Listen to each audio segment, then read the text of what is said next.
Welcome to Patriots Corner Live with Dr. Hill Law, your source for unfiltered conservative analysis. We're here to dissect this week's biggest stories in politics and the economy, all from a grounded conservative perspective. No spin, just straight talk about what matters to you. We'll delve into the issues shaping our nation, hold our leaders accountable, and discuss and debate solutions that hold our core American values. If you are new here, please hit that like button, subscribe, and the ring notification bell so you don't miss any future streams.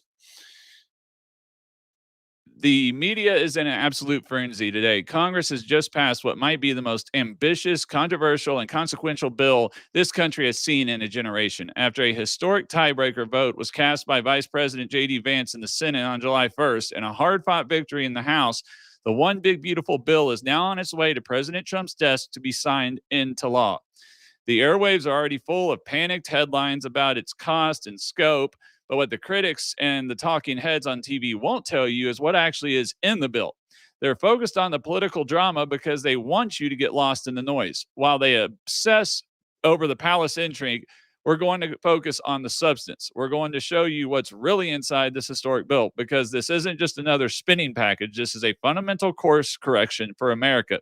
It is a blueprint designed to do two things: the political establishment has failed to do for decades: supercharge our economy from the bottom up, and finally, once and for all, secure our nation's borders. So stick with me over the next 30 minutes or so. You'll understand this bill better than 99% of the people paid to report on it. You'll see piece by piece how this bill delivers on the promises made to the American people and why its passage is a historic victory for the future of our nation. If you can catch Patriots Corner live 3 evenings a week on YouTube, Rumble, Twitch, and Facebook. If you can't catch it live, you can also listen to all the episodes on Spotify, Amazon, iHeartRadio. Approximately about an hour or two after we air live. Also, you can catch all of our episodes on our website at Patriots Corner with drhilllaw.com. Again, that's Patriots Corner with drhilllaw.com. Your engagement is crucial to the success of Patriots Corner. If you have a question or want to make a statement, please do so. I will review them at the end of each segment, read a few live, and answer questions from respectful comments that foster intellectual debate. Your feedback is invaluable in shaping the discussion. Also, don't forget to like, share, follow, and subscribe to keep the conversation going. So I've got my stuff hung up. I've got all my messages pulled up. All right. I was trying to get I got one other thing here so I can get to, I'm getting this correctly. And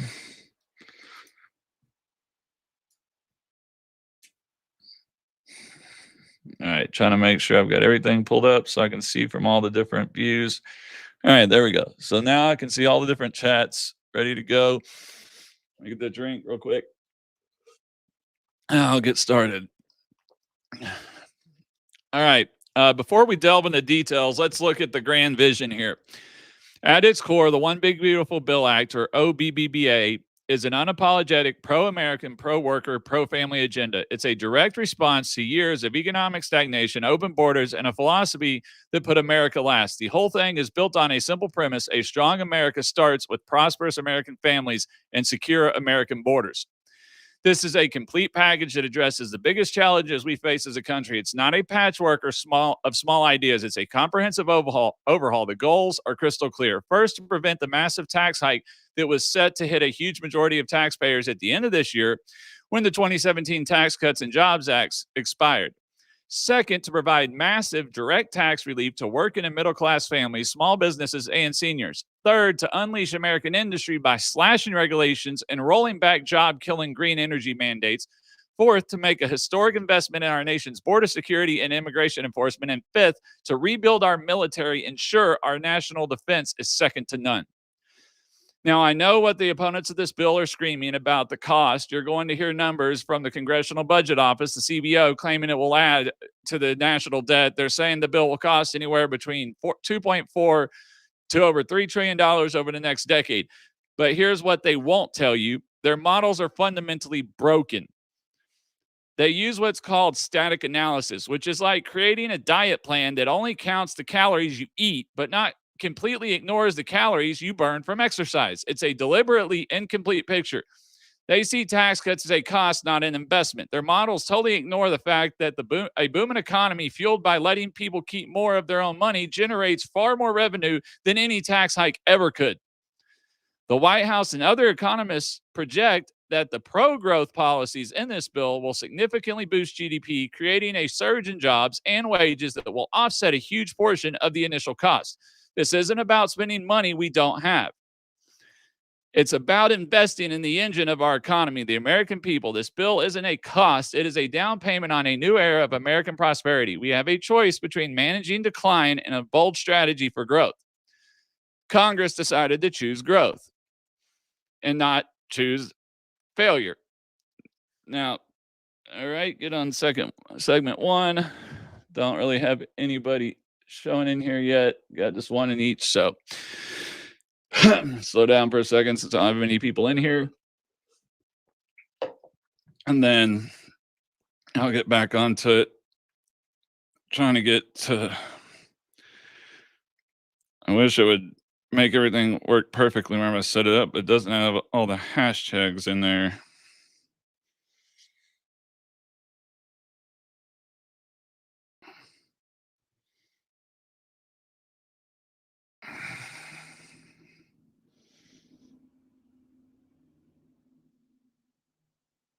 There we go. That should help. See if I can actually save this, share this out before, see if this works. I'm still here, guys. I'm just trying to do one thing to see if I can get more people in here. So I'm sorry if whenever I actually do the editing to this video, it's a little short whenever I post it live. All right. Now on to segment one. The first pillar, historic tax cuts for working families and a blue collar boom. All right, let's go to the heart of it. Let's get to the heart of it. The cornerstone of the One Big Beautiful Bill is the largest tax cut for working and middle class families in modern American history. This isn't some tweak. It is a fundamental rewrite of the tax code to reward work, empower families, and ignite a blue collar boom across the United States. First, the most urgent piece, making the 2017 Tax Cuts and Jobs Act, TCJA, permanent. If Congress does nothing, a massive automatic tax hike is scheduled to slam hardworking Americans at the end of this year. Luckily, we don't have to worry about that anymore. Think of it like a dam that's about to burst. This bill patches the cracks and strengthens the wall, stopping the tax bomb from going off and providing stability for millions. But this bill goes so much further. It's not just about preventing a tax hike, it's about delivering historic new tax relief. The White House projects that the combined provisions of this bill will put thousands of dollars per year back into the pockets of the typical American family. That's money for groceries, gas, money for savings for a new home or for your kid's future. So, how does it do it? You may ask. First, the bill moves to eliminate the federal income tax on tips and overtime pay. For decades, we have punished the hardest working people in this country, the waitresses, the bartenders, the construction workers. This bill says no more. It creates a new deduction for tips and overtime pay, a direct reward for hard work. Now, I got to go a little bit off script here because Ocasio-Cortez was sitting there attacking it, saying, oh, it's a sign devil with deal with the devil because it only allows the first $25,000 in tax-free tips, and that means you can't do full-time or get benefits or anything like that. Nobody says you can't work past $25,000. That just means anything over $25,000 in tips, you start paying taxes. Now, when you look at the national average, don't get me wrong, there's people way below and way above, but the national average for service industry personnel on tips is $32,000 a year. So if you take $25,000 out of the 32, that leaves you only about a little over $8,000 a year of non-tip funds, which is about usually what you get with your base salary of $7 or $8 an hour, $9 an hour, whatever your base salary is, plus tips, because they have to pay you something so it equals at least minimum wage. I know I used to work in the service industry. Back then it was like $2.15 or $2.30 an hour, but it's gone way up now. So you have that. And then if you think about it, even if your only taxable income is $8,000, you're not going to pay taxes on $8,000. With all the other deductions from kids and everything, you would never pay on that. So either way, it really doesn't affect you. What it does now is your first full $32,000 of income is pretty much tax-free outside of Medicaid and Medicare and Social Security. Federal income taxes is tax-free. Now, obviously, does anybody that lives in a state that has state taxes, all this saves you on the federal end, you're still going to pay taxes on the state end unless your state decides to give the tax breaks too. But I'm sorry, if somebody's making more than $25,000 a year in tips, they obviously are working more than 40 hours a week and have benefits. Because I'm sorry, I never made more than that when I was waiting tables when I was younger. I mean, yeah, there might be some people that work at high-end restaurants, high-end bars that make that much, but your average person working tips is not making 50, 60 grand a year. And obviously, you're not going to get tax-free up to that amount. It's to help out the people who really need it, not, and it's tax-free tips. So if you're getting 10, 15, 20 bucks an hour plus tips, then your first 25,000 in tips on top of your regular pay is tax-free on the federal side. Same thing with overtime. They're not going to give you overtime tax-free up to $200,000 a year because it'd be insane. So of course there's going to be always a limit to the deduction. It's not tax-free unlimited. It's tax-free up to the progressive level amount or whatever the income level is for the next tax bracket. So it's the same thing with overtime pay.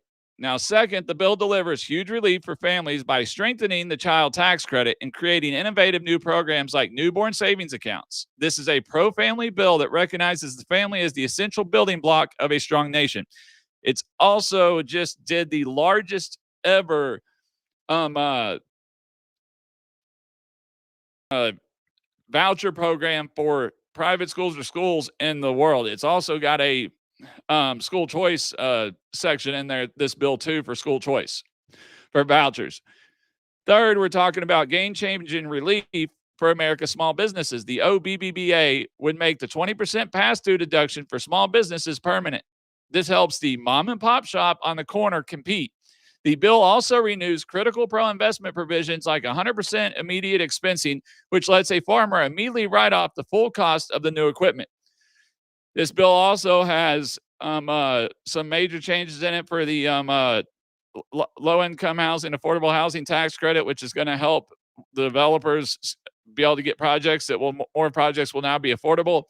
It's also got a couple other major changes in it to do with other stuff that's really beneficial to the American people and to the small business owner. Like it's going to now, before you will have to pay the estate tax, your limit on the state tax is up to like 35 million now instead of like 5 or 10 million. So that'll help save a lot of small farmers and a lot of small businesses who their parents spent their whole life building that business up for them. But when they didn't put it into a trust and then they passed away, and now all of a sudden their kid, that maybe the business has a high asset value, not necessarily a high cash flow, but high asset value. Now because of the estate tax on that asset value, now they have to sell the company to a corporation for nowhere near what they would got if they actually, so it's going to help out small businesses then. Because a lot of people don't understand is the majority of these so-called tax reliefs that say only help out the super rich. No, they don't. They help out the middle person who's not that rich. The richer people never would have been hurt or affected by it anyways.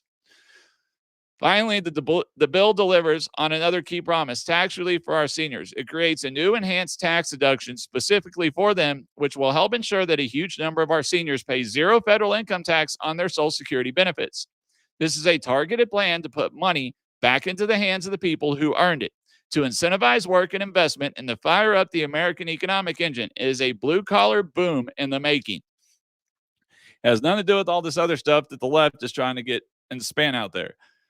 As we come to the end of our first segment, I would like to remind you to please like, comment, follow, or hit the subscribe button so you won't miss future episodes. Also, I will now take any questions or reply to a few comments before starting the next segment. Don't forget to check out Patriots Corner with drhillaw.com. That's Patriots Corner with drhillaw.com.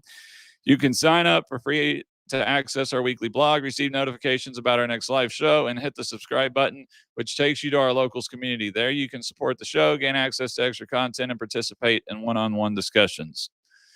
I'm going to stop here for a second, see if anybody's in the room that wants to hit a comment. I guess Thursdays, and this is the Thursday before July 4th. I guess would have been better if I'd scheduled it.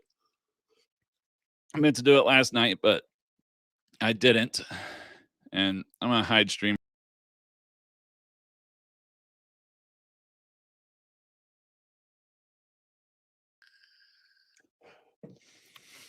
All right.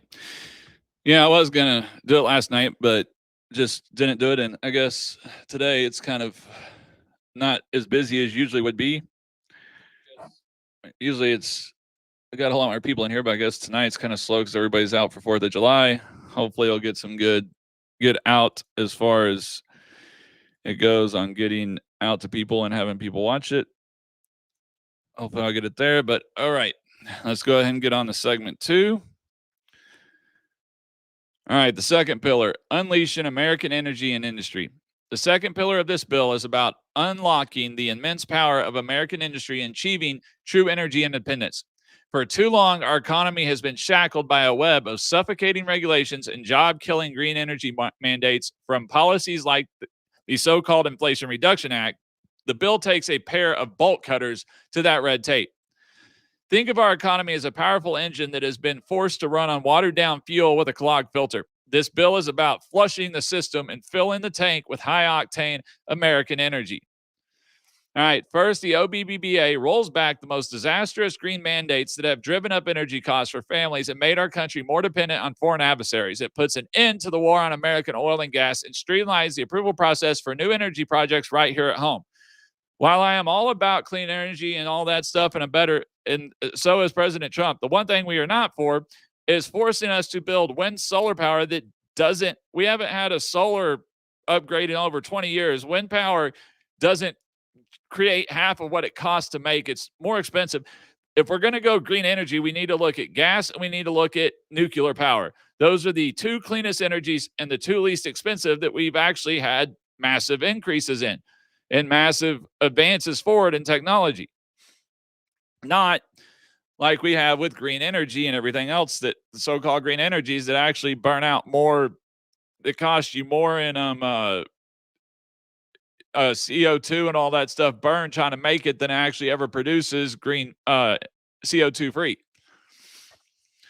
Second, the bill aggressively cuts down on bureaucratic regulations across the board. These mountain of paperwork are like a tax on productivity. They slow down construction, stifle innovation, and make it harder for small businesses to even get off the ground. By slashing this red tape, we unleash the creative and productive power of the American people and the American economy.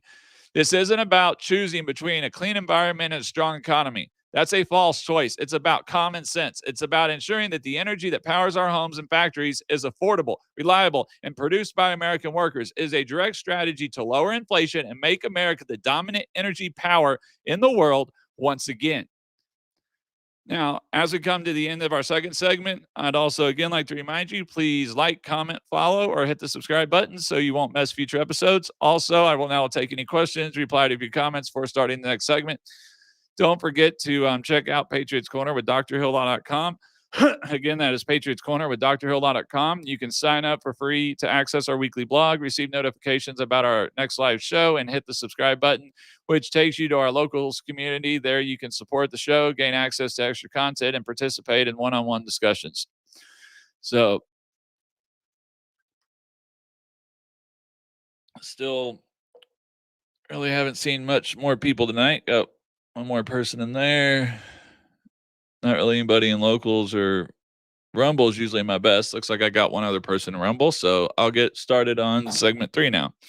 The third pillar, securing the border and restoring the rule of law. All right. For years, Americans have been begging Washington, D.C. for one thing: secure the border. The One Big Beautiful Bill declares that this era of neglect is over. This bill represents the single largest and most serious investment in border security in American history. It's a comprehensive, fully funded strategy to shut down illegal immigration. All right. The bill allocates tens of billions of dollars, actually almost $100 billion, in new funding for border security and immigration enforcement. Here's where that money would go. Well, here's where that money is going. And that is, first, we are building the wall. That's fully funded. For the bill provides the funding to construct physical barriers on the southern border, finish out President Trump's wall. Walls work. They are a critical tool that lets our Border Patrol agents do their jobs. Second, we are massively increasing the number of boots on the ground. This bill funds the hiring of thousands of new Border Patrol agents and ICE enforcement officers, plus more immigration judges to end the insane backlog in our courts. It has got roughly, I think it's $80 million between building new, $80 $80 million to build new enforcement facilities, and some of that $80 million also goes to ICE and Border Patrol agents. And it's got $30 million that is 30 billion. I'm sorry, 30 billion. It's 80 billion, then $30 billion is strictly towards Border Patrol and immigration judges and getting through deputizing more immigration judges so we can actually get the backlog cases out of here and actually get people deported instead of just holding them in facilities all the time, or holding them in Alligator Alcatraz the whole time. Third, we are ending the dangerous policy of catch and release. The bill allocates billions to dramatically expand our detention capacity. The message must be simple. If you cross our border illegally, you will be detained and removed. Not following this principle is like a bouncer catching someone sneaking into a concert and then pointing them toward the front row instead of showing them the freaking exit. Fourth, the bill goes after these magnets that draw illegal immigration. It enacts strict new welfare reforms, tightens eligibility, and implementing work requirements for programs like Medicaid and SNAP. Our social safety nets must be for American citizens who truly need it, not for non-citizens who are not supposed to even be in this country, and also not for citizens who are able-bodied work. Now, it doesn't require the work requirements for parents or a single mother with 3 kids. It is for a single mother, a single father who has is for a single person, man or woman, who doesn't have kids and who can work, who is able-bodied, but is being lazy and just not working because they're getting all this free government ride. And why work if you're happy with what the government's giving you for it? Originally, when Medicaid and Medicare came out, only about, I think it was 5 or 10% of what was the population that was actually on Medicaid, and that's kind of what it was structured for. Now it's over 20%. Okay, we have too many people on Medicaid, more than what was originally initiated, what it was structured for, and that's why it is costing over 60 some odd percent of our nation's spending and borrowing is due to Medicaid, Medicare, and Social Security and welfare programs. You can cut all the other budgets that you just cut down to zero, and it still only saves 6 months of borrowing, not spending. Spending. 6 months of spending, not borrowing. All right, 6 months. And that's also taking away the Senate, all of Congress's paychecks, both the Senate and the House, plus firing like another 40,000 federal employees and not even paying them any retirement or anything. Only saves 6 months. The wealth, no matter what the left tries to perpetuate of saying, I'm sorry. I will not listen to another leftist or another liberal Democrat tell me about trying to balance a budget or fix our deficit until they will actually admit to their constituents that there is no way to not balance the budget or to eliminate the deficit without fixing Medicaid and Medicare. There's no way to go around it without touching it because those programs were not made to sustain where we are at now. We have more people on it than we have people paying in. The cost of medical care has gotten way more expensive than what people are paying into the system. Either way, the system is going broke. And nobody is being serious about balancing the budget or doing anything with it until they actually are willing to admit that. If they're not willing to admit that, then they're just lying to themselves and they're lying to everybody else. The critics will call these measures harsh. But what's truly harsh is allowing fentanyl to pour across our border and kill our children. What's harsh is asking American taxpayers to shoulder the immense financial burdens of this crisis. This isn't anti-immigrant. It's pro-law, pro-security, and pro-America. As we come to the end of our third segment, I would like to remind you to please like, comment, follow, or hit the subscribe button so you won't miss future episodes. Also, I will now take any questions and reply to a few comments before starting the next segment. Also, don't forget to check out our website at Patriots Corner with drhilllaw.com. That is Patriots Corner with drhilllaw.com. You can sign up for free access to our weekly blog, receive notifications about our next live show, and hit the subscribe button, which takes you to our locals community. There you can support the show, gain access to extra content, and participate in one-on-one discussions. All righty. Looks like we've had 3 people in. Got at least 3 people there in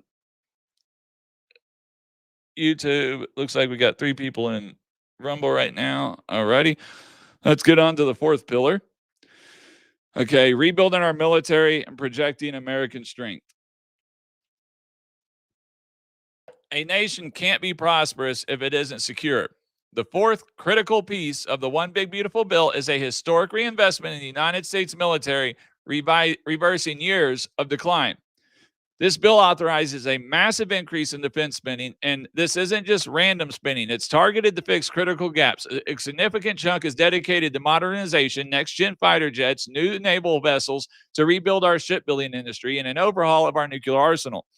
In other words, all job creating, all economic growth. The bill also puts a heavy emphasis on readiness. That means more funding for training, maintenance, and munitions. A military that isn't ready to fight is like an insurance policy with a million exceptions in the fine print. It looks good on paper, but it won't be there when you actually need it. And that's what our military is right now. Most importantly, the OBBA directs billions to improve life for our service members and their families. We're talking about modernizing barracks, increasing housing allowances, and expanding access to better health care and child care. I'm hoping it will also mean growth for their pay too. And I remember all these people said, "Oh, the big beautiful bill takes away money from the VA, takes away the money from the veterans, takes away money from the military." Well, when that's actually the total opposite is true. Once again, you find out that these leftists are sitting here spitting all these lies out because they pull out little sections that you don't even understand what it actually means with the bill, because even all these individual bills now have to be turned into actual policy. Now all these go back to now this bill gets passed and all this information that was in this bill now goes from the committees. Those committees disperse it out to the individual executive agencies that are actually affected by this, and then they have to write the policies to implement this stuff and then request approvals back from Congress and the House on that. So there's still another step before all this stuff gets implemented and actually goes forward. But either way, you have not seen the complete picture. You have not seen what the complete policy looks like, because you've only seen what they want to clip and show you. You haven't actually read the whole bill yourself. You haven't actually read the whole section yourself. And even though the bill's final, that's the legal side of it, you still have the policy side of it. There's two separate sections to it. And this I would know because I have to write all this stuff and do stuff like this for the doctorate that I'm getting in law and policy. Not being an attorney, but law and policy, dealing with legislation and public policy and policy itself after you get the legislation. Legislation is written as a direction to form policy. The policy is formed at the executive agencies over those over the different industries and the government, like military, Medicaid, Medicare, Social Security, all the different areas that it affects that, IRS, everything. It's all broken down that way. So let's go ahead and get back here on to the military one. Furthermore, the bill takes direct aim at the woke ideologies that have hurt morale and recruitment. By refocusing the mission on warfighting and lethality, we can restore the warrior ethos of the American military. This investment is an insurance policy for peace in a very dangerous world. It is a declaration that America is back. I am sorry, but the military is not the place for woke ideology and worrying about being equal or being fair. The military is about protecting your country so you can have an equal and fair country, not an equal and fair military. You need a military that is a warrior, ready to go, lethality, and can actually act. You don't need a bunch of people in there who probably mentally shouldn't have been there anyways. And then the first time they actually get any type of dangerous conflict, they freak out, don't even know how to act, or they all come back screwed up in the head because they shouldn't have been in there in the first place.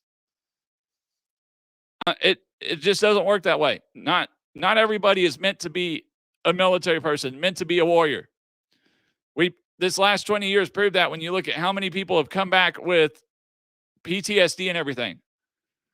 They've actually started doing some studies to figure out now that there's actually ways to tell if you're susceptible to PTSD, if you're susceptible to mental disorders, which could be a good thing to guarantee that we don't end up with a bunch of people coming back with PTSD and suicidal tendencies, which will help with the medical care as in that goes when people after a war.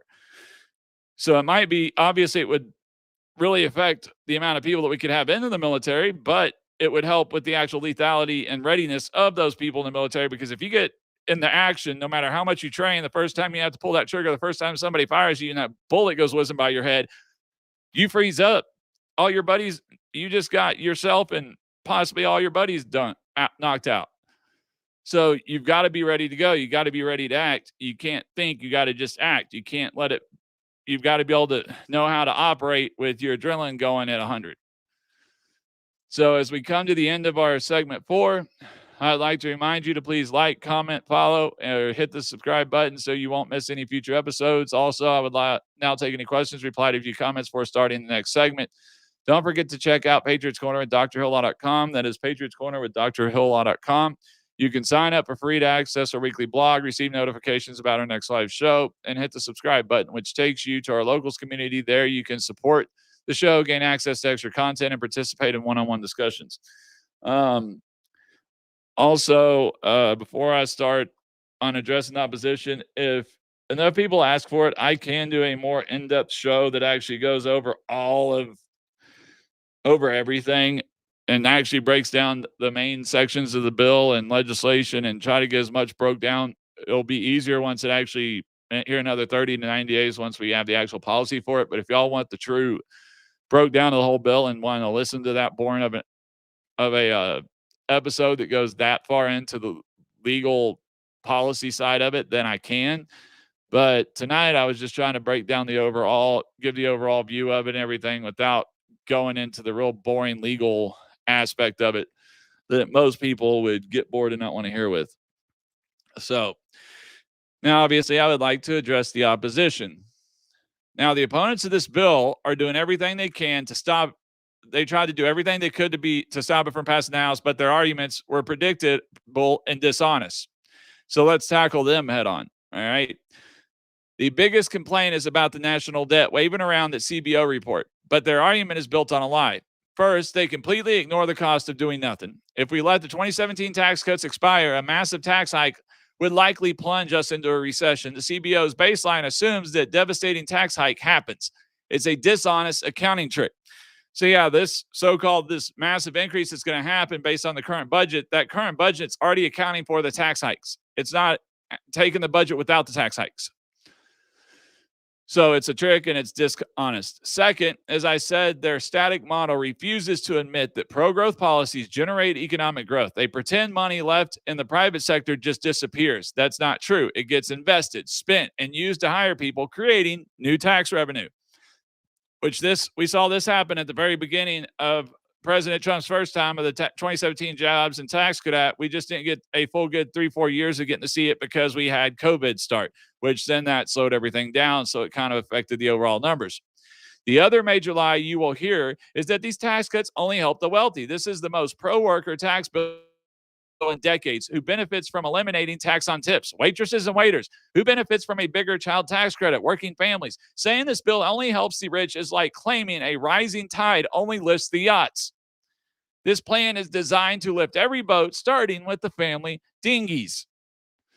Finally, they'll call the reforms to programs like Medicaid and SNAP cruel. This is pure emotional manipulation. This bill protects Medicaid from those it was designed for.